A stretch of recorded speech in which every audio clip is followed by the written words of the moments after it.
Now, the Desert Fathers were masters of prayer. I saw a marquee just last week. It said, prayer is easy. It's like talking to a good friend. And there is an element of prayer that is like that.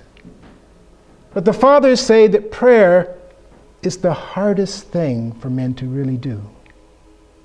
Because the powers of darkness, the principalities, the dark forces, that was their number one work, is to keep our minds from God.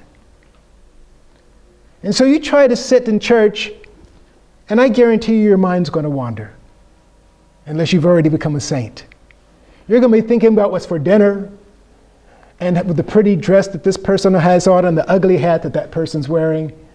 You're going to be thinking about all these things because that's just what the enemy is going to be telling you. And it's rare, very rare, for somebody to be in church with their heart, soul, mind, and strength focused upon God. But the Desert Fathers made prayer their first endeavor. Prayer was the most important thing in the world to them because it was their connection to God.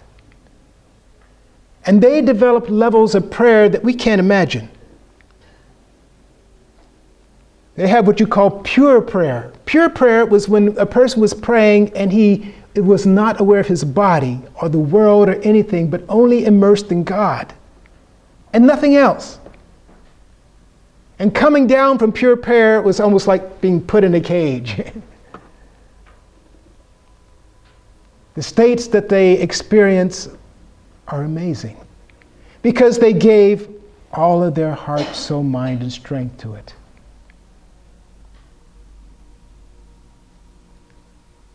And for us, we have to begin. We've got to learn to pray with attention. We've got to learn to focus our minds. You know, I've had people say, prayer doesn't work. I prayed that my grandmother wouldn't die, and she died. God wasn't listening. It's like the little girl whose mother told her how beautifully her father played the piano, and she'd go to it and bang on it. She said, this thing isn't beautiful. She says, it's ugly. And she tried to come up with something beautiful, and it's awful. And she thought, my mother's lying. This doesn't produce beautiful music. And one day her father came back from Iraq, where he had been stationed, and he woke her up in the night and embraced her, and the next day she woke up to this most beautiful music. And she came down and said, that's beautiful. How did you do that? He says, well, I practiced for many years, my dear. I practiced for many years to learn how to play this way. Well, this is how people approach prayer the way she approached that piano. They feel when their bangings at prayer don't work, that God isn't listening. And prayer is an art. And we'll see Moses developing the art of prayer. But it was a struggle. Because every time he tried to pray, he had dark thoughts come up. He remembered the wine. He remembered the body songs. He remembered that delicious meat that he had, of the sheep. All these things came to his mind, and he was frustrated because all of his effort, he kept having lustful thoughts and imaginings. Everything would go on in his mind but prayer.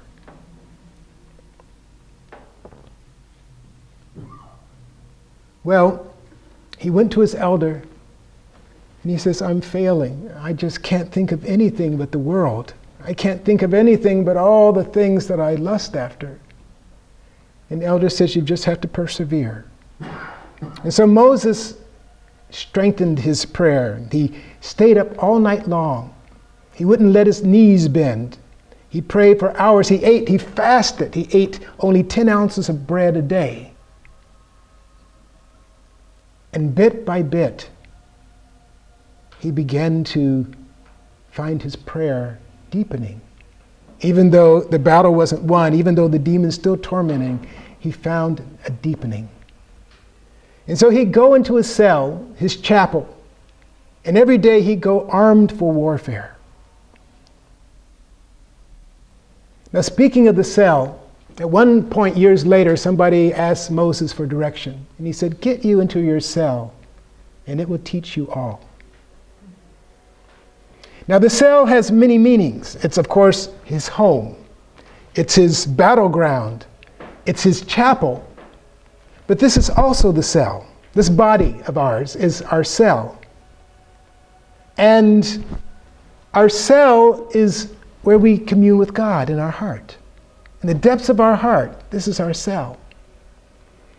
But our home should be our shelter, our chapel. You know, there's a beautiful sentence at the end of, I think it's 1 Corinthians, where St. Paul says, "And Aquila and Priscilla salute you much in the Lord with the church that is in their house." Isn't that beautiful?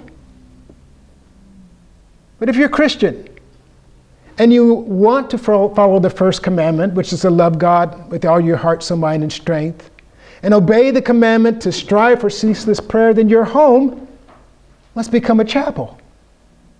Now, I'm not suggesting that you set up an altar and everything, but it should be a holy place, not a place of entertainment and amusement. It should be a place where God is first and where prayer takes place daily and multiple times daily.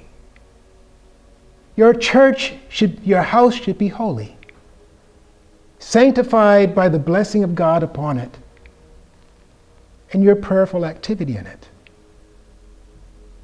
Now, many of these things I'm saying today are new to many Christians because Christianity has been so watered down and diluted that it bears very little resemblance to the early church and the early Christians. And I'm not just talking about these desert fathers. And so it's strange to us. When I first heard this stuff, I said, that sounds pretty far-fetched to me. But Scripture is Scripture, and nothing that's happening here wasn't already commanded by God. I've heard people say, "I love God with all my heart, soul, mind, and strength." I said, "Boy, you must be a saint.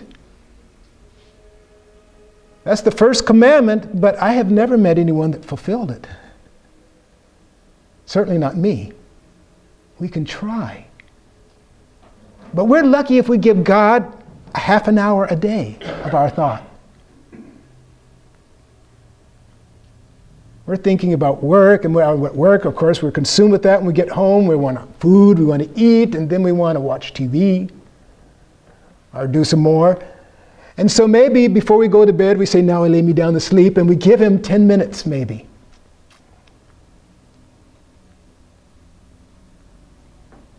But prayer is the most important thing we can do.